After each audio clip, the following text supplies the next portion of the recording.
Furniture വിപണന രംഗത്ത് 13 വർഷത്തിലധികം നിലമ്പൂരിൽ പുതുമയുടെ പ്രൗഢ വിസ്മയം ഒരുക്കിക്കൊണ്ട് വിശ്വസ്തയോടെ പ്രവർത്തിച്ചു വരുന്ന ന്യൂ രാജധാനി ഫർണിച്ചർ കീർത്തിപ്പടി നിലമ്പൂർ. നിങ്ങളുടെ ആരോഗ്യം സംരക്ഷിക്കാൻ ലോകോത്തര ബ്രാൻഡായ ഹെർക്കുലീസ് ഫിറ്റ്നസ് എക്യുപ്മെന്റ്സുകൾ നിങ്ങൾക്കും സ്വന്തമാക്കാം. Wellnex fitness equipment sales and service near Seethi Haji stadium, Edavanna.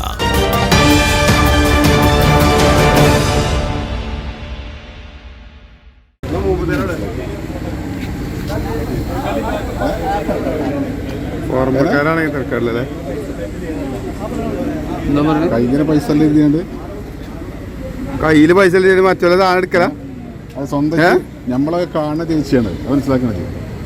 മോഷ്ടിച്ച സ്കൂട്ടറിലെത്തി യുവതിയുടെ മാല കവർന്ന മോഷ്ടാവിനെ നാട്ടുകാർ പിടികൂടി പോലീസിന് കൈമാറി. കാട്ടുമുണ്ട പറമ്പൻ നജ്മലിനെയാണ് പോലീസിന് കൈമാറിയത്. ഇന്നുച്ചയ്ക്ക് 12:30 സംഭവം. കാട്ടുമുണ്ട മോലിപ്പടിയിലെ കടയിൽ ജീവനക്കാരിയായ ബിന്ദുവിന്റെ 3.25 പവന്റെ മാലയാണ് പ്രതി പൊട്ടിച്ച് കടന്നു കളയാൻ ശ്രമിച്ചത്. വെള്ളിയാഴ്ചയായിരുന്നതിനാൽ കടയിൽ ബിന്ദു മാത്രമാണ് ഉണ്ടായിരുന്നത്. സാധനങ്ങൾ ചോദിച്ച് വാങ്ങുന്നതിനിടയിൽ പെട്ടെന്നാണ് മാല പൊട്ടിച്ചത്. ബിന്ദു ഒച്ചവെച്ചതോടെ സമീപത്തുണ്ടായിരുന്ന കടക്കാരനും മറ്റാളുകളും ഓടിയെത്തി പ്രതിയുടെ പോക്കറ്റിലാക്കിയ മാല പിടിച്ചു വാങ്ങി പോലീസിനെ വിളിച്ചു വരുത്തി പ്രതിയെ കൈമാറുകയായിരുന്നു. ഇയാൾ ഓടിച്ചിരുന്ന സ്കൂട്ടർ 3 ദിവസം മുൻപ് നടക്കാവ് ഭാഗത്തു നിന്നും മോഷ്ടിച്ചതാണെന്നും പോലീസ് പറഞ്ഞു. വാഹന ഉടമ നടക്കാവ് സ്റ്റേഷനിൽ വണ്ടി നഷ്ടപ്പെട്ടതായി കാണിച്ച് പരാതി നൽകിയിട്ടുണ്ട്. ബിന്ദുവിന്റെ പരാതിയിൽ നിലമ്പൂർ പോലീസ് കേസെടുത്തു. ഞാൻ ഷോപ്പിൽ ഇങ്ങനെ നിൽക്കുമ്പോൾ, ജോലി ചെയ്യുന്ന ഷോപ്പിൽ നിൽക്കുമ്പോൾ പെട്ടെന്ന് ഉച്ചയ്ക്ക് വെള്ളിയാഴ്ച ആയതുകൊണ്ട് തൊട്ട കടയിലൊന്നും ആളുണ്ടായിരുന്നില്ല.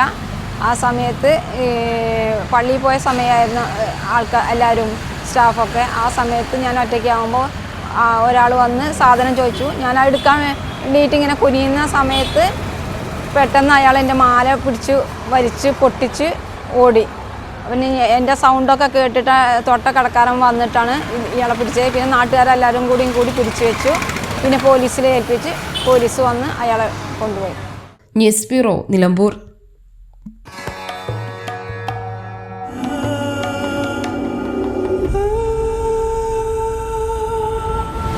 ചരിത്ര Vivah bridal collections by Shobhika Weddings.